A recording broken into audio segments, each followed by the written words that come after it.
Bonjour tout le monde, je suis Grégoire de Greg's Whisky Guide, Greg Whisky Guide. Je fais cette vidéo en français au sujet du whisky que j'ai assemblé en 2021, fin 2021, et qui est sorti progressivement depuis, pour plusieurs raisons. D'abord pour soutenir sa sortie, qui a été un peu compliquée avec tout ce qui se passe. Nous manquons toujours de distributeurs, cavistes et autres potentiel vendeur de ce whisky. Personnellement, je ne le vends pas. Donc, voilà, c'est un travail pour ce premier essai. Il y a plusieurs projets avec la distillerie qui étaient d'un commun accord non rémunéré sauf en nature. Il me reste quelques bouteilles voilà, du whisky et bien sûr mon nom sur la contre-étiquette. Je vais vous montrer tout ça. Je fais aussi cette interview aussi pour signaler, alors même si elle n'est pas encore sortie, elle sera peut-être sortie le temps que je publie cette vidéo, ma première interview en tant qu'assembleur, consultant assembleur cette fois-ci, auprès du site, du blog plus précisément français, whisky-français.com. Je vous mettrai un lien dessous en description de la vidéo. Voilà. Côté disponibilité du whisky, je vous en reparlerai, mais a priori, voilà, il vaut mieux se renseigner quand même, mais vous pouvez le trouver en Normandie par exemple, chez Maison Pinel. Vous avez le site internet, je crois que c'est maison-pinel.fr, quelque chose comme ça, à Rouen, près de la cathédrale. Et sinon, vous pouvez le déguster à Paris, par exemple, à la Péniche Antipode, qui est quai de Seine, vers le métro Riquet. Voilà, je vous indiquerai des liens. Je ne suis pas sûr que ce soit possible, mais comme j'avais indiqué que cette vidéo est à caractère commercial, malgré tout, je suis probablement autorisé à mettre des liens dans ce cas précis. Autrement, j'évite de le faire. Voilà, parce que ça s'apparenterait à de la publicité. Là, c'est clairement de la publicité, même si, encore une fois, je touche rien dessus. Voilà, donc je vais vous présenter d'abord la distillerie brièvement. Vous voyez déjà derrière moi ici. Alors, ferme, brasserie, distillerie. Hein, d'abord brasserie, ensuite distillerie, et ferme parce qu'on cultive notamment de l'orge et du blé qui sont autour de la maison, la distillerie. Et donc, alors originellement, ça s'appelle La Chapelle parce que c'est à La Chapelle Saint-Ouen. La Chapelle Northmen par la force des choses, puisque Northmen c'est la marque de bière d'abord, par extension la marque des whiskies également. Et voilà que je suis pris de court parce que j'ai pas bien fait mon travail. Je vais vous donner l'adresse complète, mais bon, vous pourrez la trouver sur le site avec le lien que je vais vous donner. Également, alors pour les férus, où est-ce qu'elle est? Je l'ai vue quelque part. Voilà, je prépare des choses et comme d'habitude, elle figure là-dedans. Donc dans ce fameux ouvrage indispensable, page 211. Ce sera trop petit pour le voir, mais voilà, Northmen, distillerie 2, c'est vers le milieu. Et donc il va falloir que je leur ai indiqué, alors je ne sais pas s'ils vont le faire, mais la mise à jour des infos du Malt Whisky Yearbook, puisque normalement je devrais être dedans dans l'édition prochaine, en ajout s'ils ont de la place évidemment, restant modeste, de créateur, concepteur, assembleur, même si physiquement je l'ai assemblé. Je ne l'ai pas assemblé sur place physiquement. Voilà, j'ai créé une recette que j'ai transmise, j'ai surveillé la recette, j'ai retravaillé la recette, j'ai vérifié l'assemblage final, etc. Mais voilà, un consultant assembleur, surtout dans un contexte pareil, Covid et compagnie, vous imaginez que je ne peux pas passer des heures, enfin des heures, si j'ai passé des heures, mais je ne peux pas passer des journées entières à la distillerie. Voilà. Donc voilà, pour une très très brève présentation, je ne vais pas me présenter moi parce que si vous êtes un habitué, vous me connaissez. Par contre, pour les nouveaux venus qui ne me connaîtraient pas, je vais vous indiquer en description un lien vers ma page de site web sur le whisky, dans lequel vous avez une page qui se nomme référence / whisky résumé. Donc elle est bilingue, anglais-français, et dans lequel vous pouvez voir mon parcours, essentiellement autodidacte, même si j'ai fait plusieurs concours de dégustation, d'assemblage, etc. Très brièvement, j'ai eu l'occasion notamment d'assembler avec Colin Scott pour un concours professionnel où normalement je ne suis pas invité. C'est un grand barman qui m'a invité comme binôme pour voilà, travailler. Ça nous a fait un petit diplôme que je ne vous montrerai pas, mais que vous pouvez voir sur le site, qui est plus honorifique qu'autre chose, mais c'est toujours bon à prendre. Ensuite, voilà, moi j'ai commencé mes assemblages maison en 2005 à peu près, et puis en 2004, je fais mon premier salon du whisky en tant que visiteur, et je suis impressionné. En fait, c'est 2005, 2006. Oui, c'est ça. Et à l'époque, voilà, je ne connaissais pas Compass Box et John Glaser, le fameux assembleur américain basé à Londres qui assemble des whiskies écossais. Je sais, c'est un peu compliqué. Et puis, mais en 2005, je découvre ces whiskies. Alors à l'époque, c'était Pitt's Monster, Oak Cross, si je ne me trompe pas, Azyla et Eleuthera. Comme en plus je suis d'origine arméno-grecque, les noms grecs, latins, etc., c'était assez amusant de voir ça, c'était complètement inédit. Et donc je crée un assemblage, je me prends au jeu et je crée un assemblage pour John, pour voilà, l'épater, et puis aussi voilà, voir... parce que je m'intéresse à ce qu'il fait pour essayer de voir si c'est faisable. Et donc l'assemblage lui plaît beaucoup, et du coup il m'invite en 2007 quasiment toute une journée, à part 2 heures où je vais visiter Kew Gardens. Et voilà, et donc voilà comment naît ma véritable passion, ou comment rebondit ma véritable passion pour l'assemblage à partir de là. Où donc pendant que je suis à Londres, je crée un assemblage à partir de la recette de Oak Cross, mais avec certains éléments beaucoup plus âgés. Voilà, vous avez ça sur le site. Et donc à partir de là naît une amitié qui fait que je lui soumets régulièrement, alors pas tout le temps, mais je lui ai soumis plusieurs fois mes assemblages, ainsi qu'à d'autres master blenders. Voilà, alors je vous raconte pas tout le background, ce serait trop long, mais voilà, j'ai présenté d'autres assemblages publiquement avant cela. Pour ce qui est de Northman, je vous montre tout de suite où ça se trouve, sans transition comme dirait l'autre. Donc on est en Normandie, on est à 35 km de Rouen, en pleine campagne. Voilà.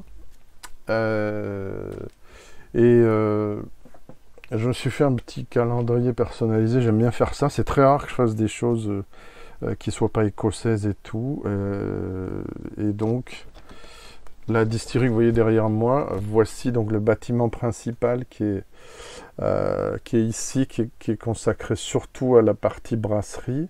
Mais au fond du bâtiment, vous avez à côté, pas loin des cuves de brassage, de fermentation, vous avez l'unique alambic que je vais vous montrer également.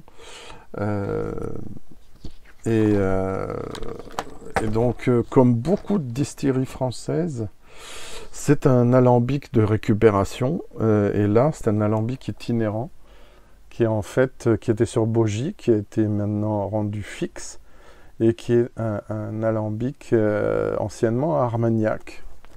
Voilà, qui date de plusieurs décennies. Après, je vais vous montrer, voilà un chai sec. Je vais en reparler. Donc il y a 3 chais actifs et un en construction.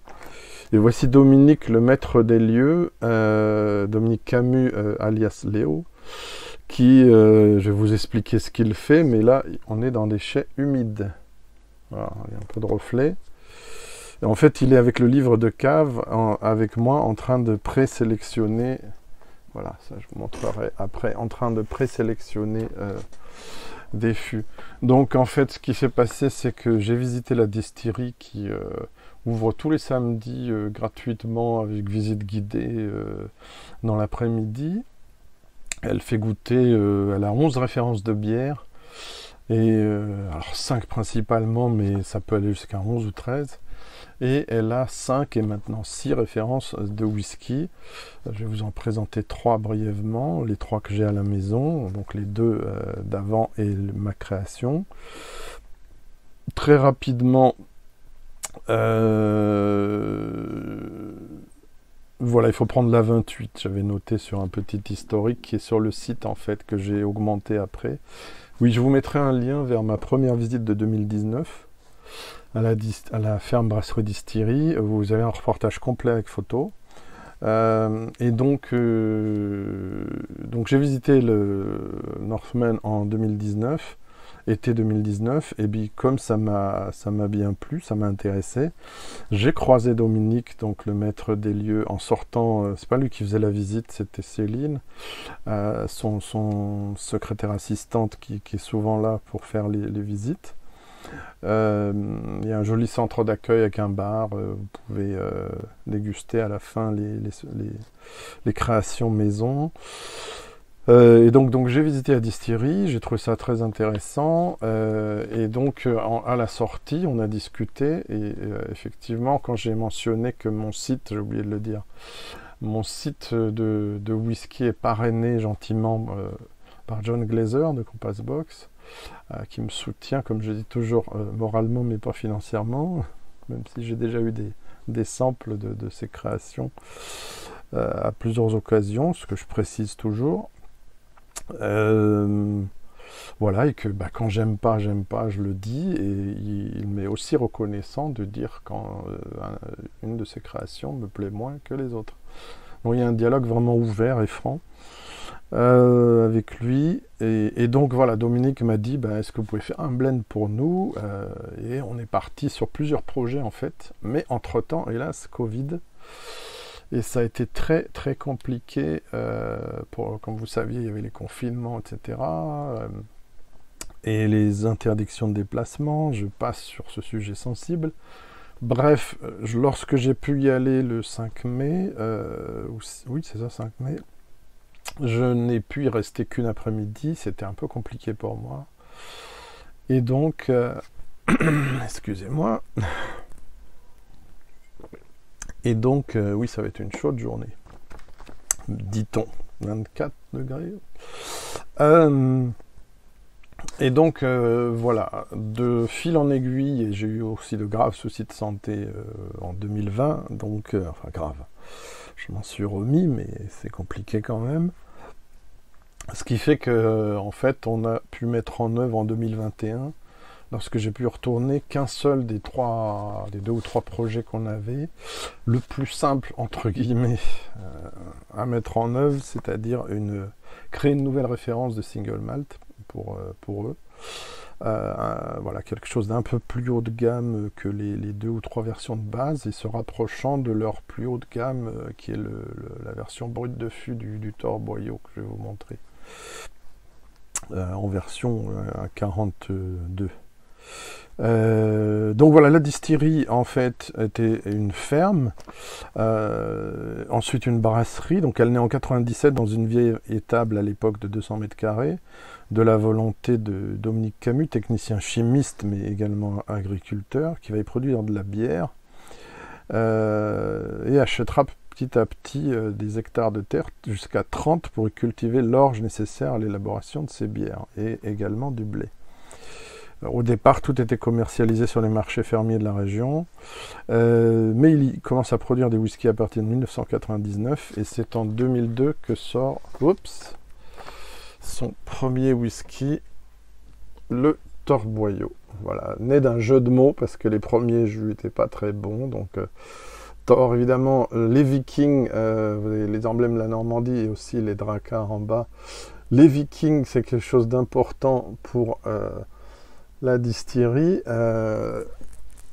La brasserie, évidemment, aussi, puisque, donc, on va en reparler avec ma version qui célèbre un peu ça.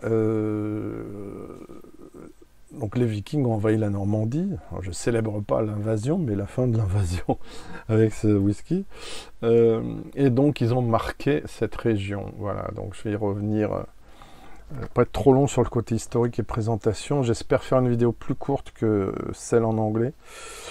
Voilà, donc la distillerie produit d'abord le Torboyau, qui est sa référence d'entrée de gamme. Et en 2005 sort, je ne vais pas vous faire tout l'historique, mais la version Kenning. Alors j'ai oublié de vous préciser que donc Torboyau, mais je vais le redire, la distillerie veut se démarquer, comme beaucoup de distilleries françaises, des distilleries anglo-saxonnes et notamment surtout écossaises. Donc elle ne veut pas travailler avec des fûts de Bourbon ou de Sherry, et elle veut travailler qu'avec des fûts de vin français. Donc il fallait que je compose avec ça. Malgré mes réticences, j'ai découvert qu'on peut faire des choses sans qu'elles soient super vineuses et ultra oxydatives. Et donc ça, par exemple, le Torboyau est élaboré, donc c'est un 3 ans d'âge, élaboré à partir de fûts de chêne qui ont contenu du vin de Bordeaux rouge. Voilà. Alors je précise que tout est sans colorant et avec une filtration très légère. Voilà. En revanche, ceci qui est né en 2005 est un peu particulier, ne pourrait pas être produit en Écosse pour l'instant, puisqu'en Écosse, seuls les fûts de chêne sont autorisés. Or là, il s'agit d'une version de 6 ans d'âge en fût d'acacia. Et donc cette fois-ci, ce n'est pas du Bordeaux rouge, c'est toujours à Bordeaux, mais c'est du Sauterne, donc un vin liquoreux.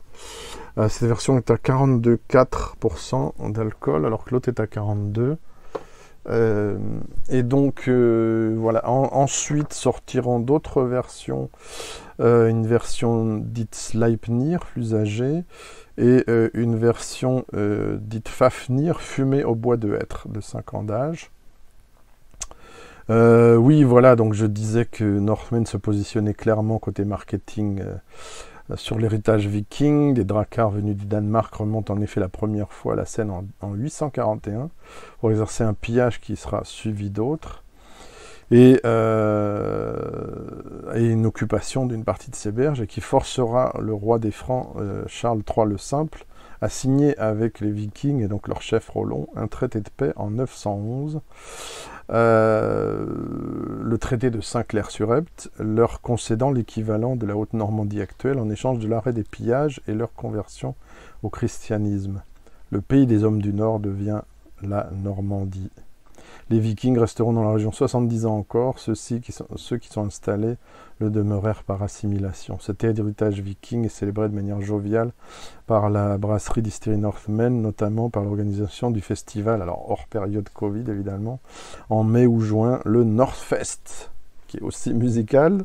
Alors c'est pas le Hellfest, c'est pas forcément du métal, mais voilà, 2500 personnes chaque année, camp médiéval reconstitué, métiers artisanaux, bières, cervoises, etc. Donc, je célèbre ce traité avec cette version, c'était l'idée. Je vais vous la montrer plus précisément. Alors malheureusement, on ne voit pas trop dans l'étiquette finale, ce que je déplore, l'enluminure que j'ai choisi. Donc un détail de l'enluminure de Guy, archevêque de Rouen, traitant avec Rollon, chef des Normands. Enluminure anonyme 14e siècle, déposée à la bibliothèque, propriété de la bibliothèque municipale de Toulouse. Et il faut que je cite Rosalis MS 512, c'est la cote. Donc vous le voyez ici. La caméra, c'est pas ça. Alors je vous dirai ce qu'il en est des tubes et étuis, parce qu'en fait ils sont pas du tout officiels, hein, je suis désolé. C'est moi, c'est ma petite fantaisie. Alors voilà, si on accepte les reflets, voici donc voilà la tractation, en tout cas avant que le roi arrive. avec l'archevêque. Comme ça, vous voyez ça d'un peu plus près. Alors, est-ce que je suis bon? En termes de timing présentation, ça fait déjà beaucoup, je trouve. Donc voilà, la distillerie donc a 3 chais actuellement avec voilà, 2 visitables par le public et 1 interdit au public, le chai humide, car les marches sont trop glissantes, mais j'ai pu y aller. Donc ça correspond à la photo que vous avez vue tout à l'heure. Alors pour le traitement, oui, il s'agit de premier à deuxième remplissage. On n'a pas pu en savoir plus. Les fûts sont regrattés et toastés. Ce ne sont pas exactement des STR, comme on dit Shave, Toasted and Recharred en anglais, puisqu'ils ne sont pas brûlés profondément derrière. Et donc, voilà, ils sont affûtés à 63 degrés. Oui, je suis un peu surpris, mais bon. Voilà, sinon, donc l'alambic itinérant, oui, particularité, le brassin n'est distillé qu'une seule fois. Il s'agit d'une seule distillation, donc on se rapproche non seulement d'un alambic armagnac, mais on se rapproche de l'armagnac parce qu'il n'y a qu'une seule distillation. La différence, c'est qu'on ne distille pas du vin, mais de l'orge dans des fûts qui ont contenu du vin.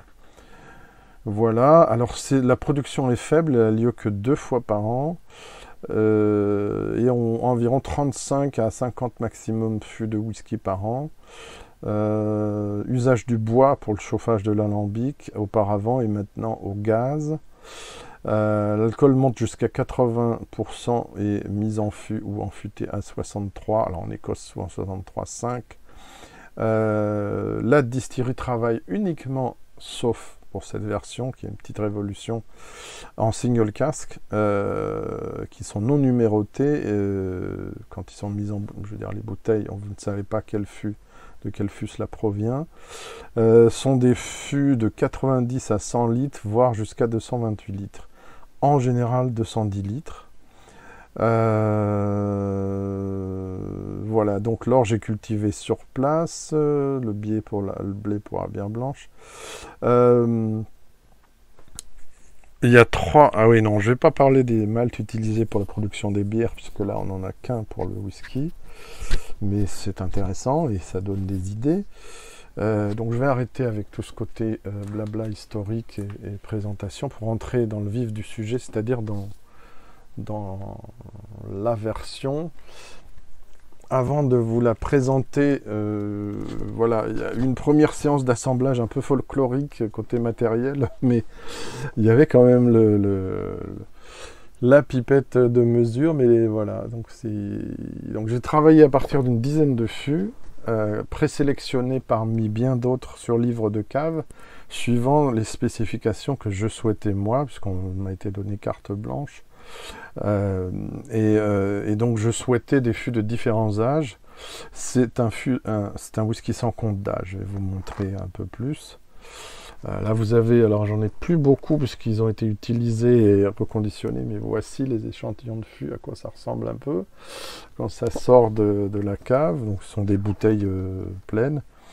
Et donc vous avez vu l'assemblage, la première séance d'assemblage sur place à la distillerie, en fait, dans la maison du distillateur. Et chez moi, c'est un peu plus le bazar, avec mon matériel voilà, de perso. Il n'y a pas besoin de choses extraordinaires hein, pour arriver. Voilà, le reste ne concerne pas la brasserie, distillerie. Donc, ce que je vais faire, je vais vous montrer la bouteille, ce sera plus simple. Donc, c'est un whisky sans compte d'âge, mais il est de 3 à 9 ans d'âge. Et donc, lorsque vous vous intéressez, vous vous renseignez sur ce whisky, alors moi, par exemple, dans ce que j'ai communiqué côté presse et côté caviste et tout ça, je leur ai communiqué la recette. Alors les pourcentages sont approximatifs, je vais vous les donner. Voilà, et donc pour la recette finale, il y a eu 8 recettes différentes pour arriver jusque-là. Pour la recette finale, j'ai gardé que 5 fûts en fait. J'ai gardé 5 fûts des 3 différents chais, 2 chais secs et 1 humide.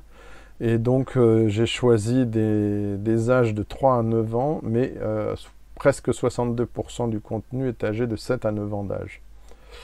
Voilà, d'où le prix public conseillé de 65 €.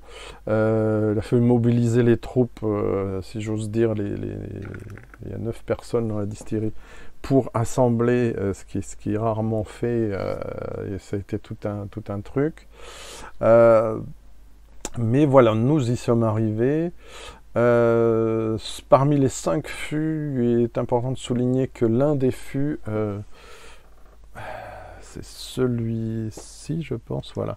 En fait, c'est le plus âgé, hein, je ne me trompe pas, oui, 2012. Top.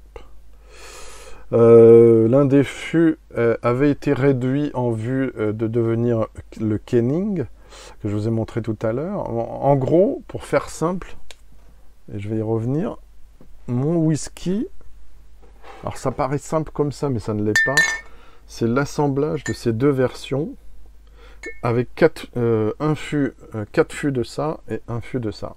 Voilà. Parce que les goûts sont très marqués, sont différents.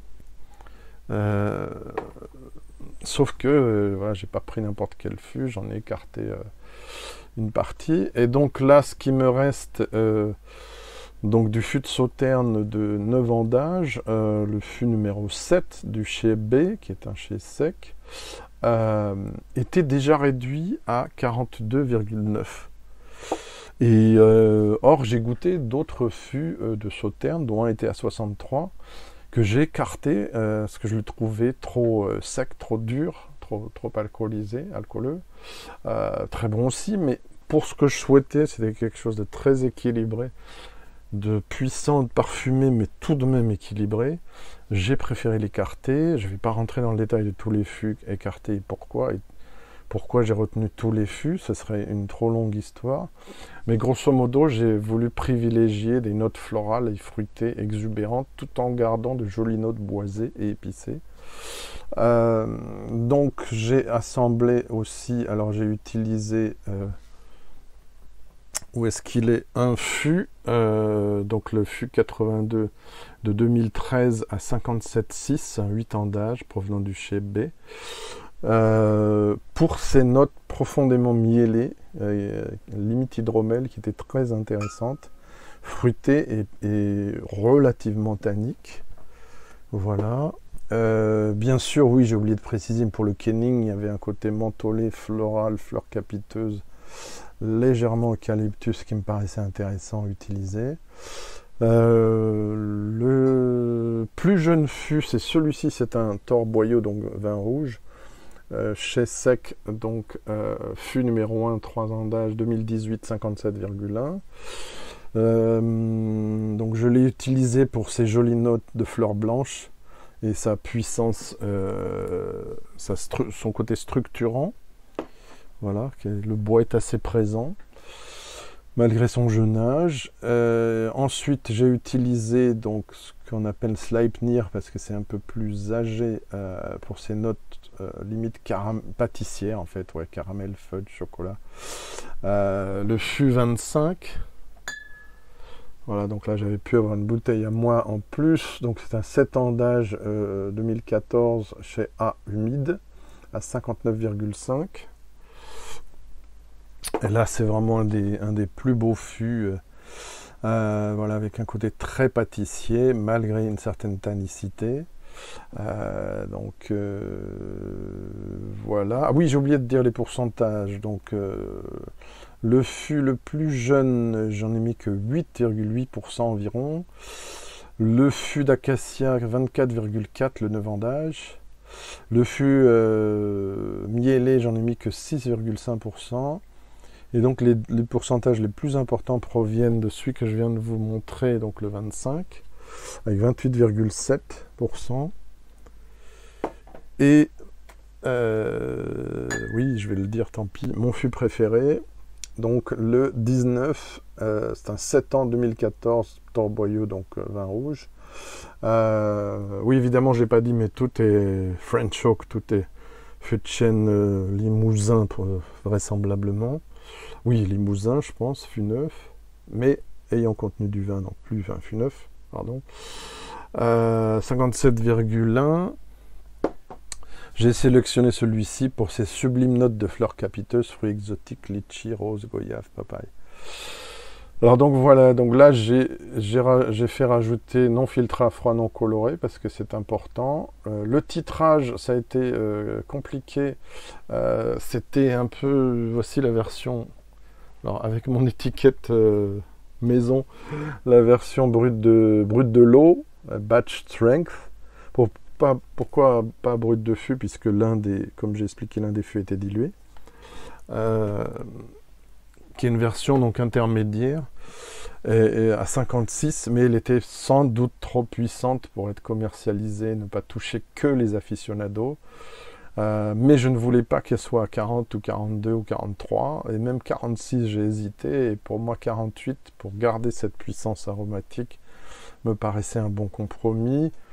La contre-étiquette qui est là, c'est un peu petite, j'en suis désolé, mais j'y suis pour rien. J'avais donné beaucoup d'informations, mais voilà, il y a un tout petit peu, il y a 2 lignes en anglais, mais sinon ça explique grosso modo l'histoire que je vous ai racontée, donc du traité de paix entre le roi Charles III le Simple et Roland le Viking. Donc voilà, vous savez maintenant ma recette. Qu'est-ce qui reste? La dégustation. Alors je vais me resservir un peu d'eau. Voilà, si vous avez des questions auxquelles je peux répondre, je ne peux pas forcément répondre à tout. N'hésitez pas dans les commentaires. J'avais gardé dans la version au lait, j'avais pas voulu donner mes notes de dégustation pour garder un peu de suspense. Je vais le redire et vous allez vite le comprendre. Ceci dit, je l'avais évoqué en réseaux sociaux et ailleurs. Ce n'est pas un single malt écossais. Ça ne ressemble pas, sauf à certaines choses très pointues, très spéciales, old school, on va dire. Ça ne ressemble pas à un whisky écossais classique. Donc ne vous attendez pas à ça. Et si vous êtes déçus, je suis désolé. Lorsque j'ai dégusté les fûts, j'ai même dès le nosing, dès le nez, j'ai compris que j'avais affaire à quelque chose de très particulier. Et je n'ai pas voulu effacer cette particularité. De toute façon, c'était impossible. Voilà, cette distillerie a un caractère assez marqué et très intéressant côté aromatique. Et je n'ai fait que pousser vers, alors pas le plus de singularité possible, j'aurais pu, mais vers une expressivité marquée.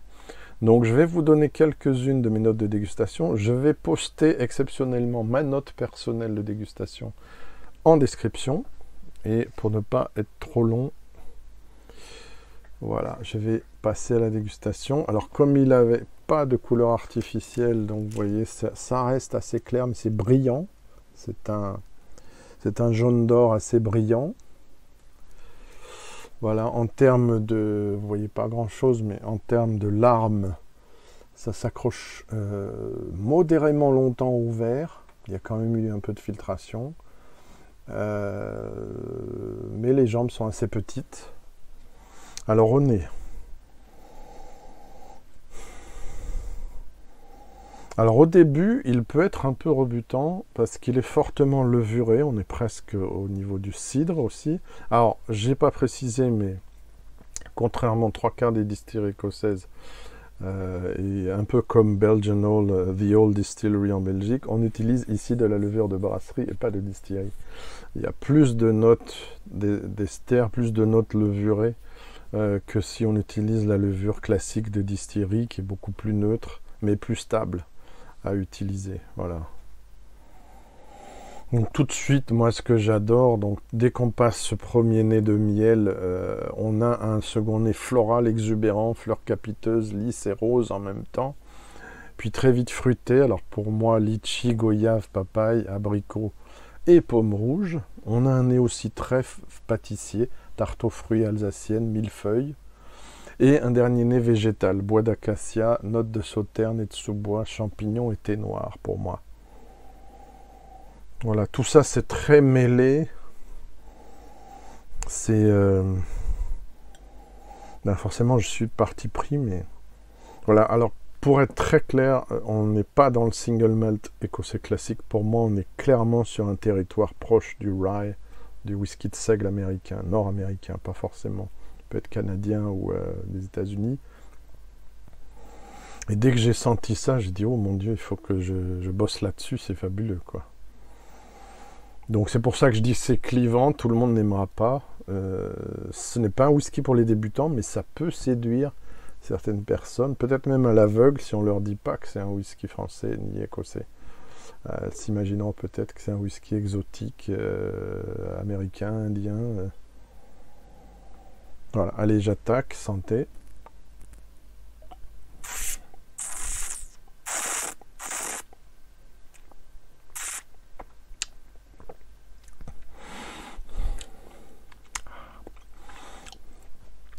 Alors oui, comme je dis, l'attaque elle est ronde et riche, pâtissière reprenant les notes du nez. Et puis il y a un palier, et ensuite ça se calme, il y a un palier d'épices. Épices variées, pointe de gingembre, poivre 5B, baie rose. Donc côté déjà un petit peu exotique. Et il y a à un moment donné une petite pointe astringente, un peu herbacée. Et puis ça continue sur, pour moi, des notes à la fois pâtissières et florales. Alors moi j'ai noté loukoum à la rose, miel toute fleur, et oui j'ai oublié de mettre toute fleur. Et les mêmes fruits. Alors après, je dis que les notes exotiques dominent, litchi, goyave, papaye. Également pomme rouge, abricot sec, pointe d'eau de vie de mirabelle. Finale sur notes végétales complexes, valorisant le bois d'acacia, des notes de thé bien infusées, noir, Earl Grey, notes de sous-bois, puis comme une poêlée de champignons et un soupçon d'eucalyptus mêlé de laurier et de menthol.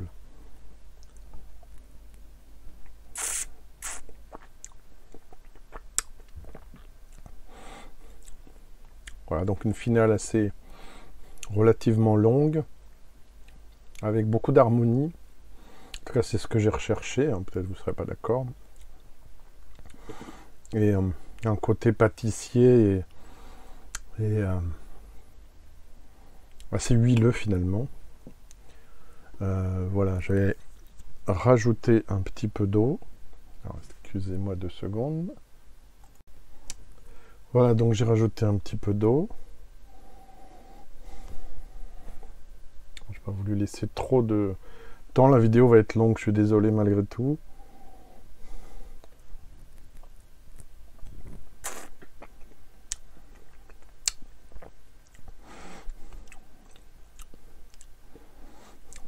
Alors ça assouplit, mais heureusement que j'en mets pas trop. Sinon, ça peut changer le profil vers des notes qui, moi, m'intéressent moins. Un peu plus renfermées. Fermées, je dirais même. Donc vraiment, pour moi, 48, c'était le bon...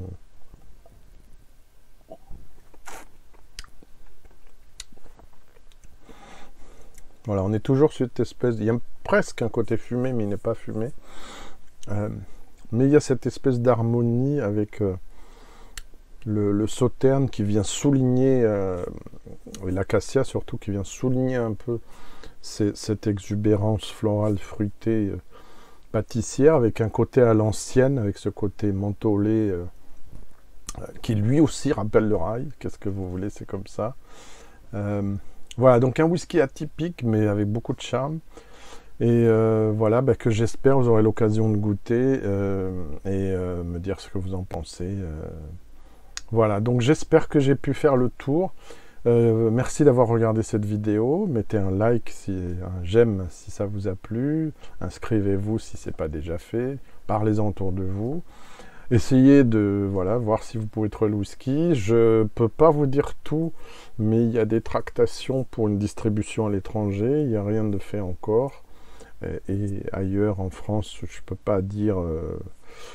ou encore, mais voilà, n'hésitez pas à vous renseigner, soit à m'écrire à l'adresse du site, soit à mettre des commentaires en dessous, soit contacter la distillerie. Je vous mettrai un lien vers leur site. Voilà, il n'est pas à jour, donc il n'y a pas encore ce whisky malheureusement indiqué dessus. Mais faites-moi confiance, il existe bien. Et voilà, à bientôt. Merci beaucoup, au revoir.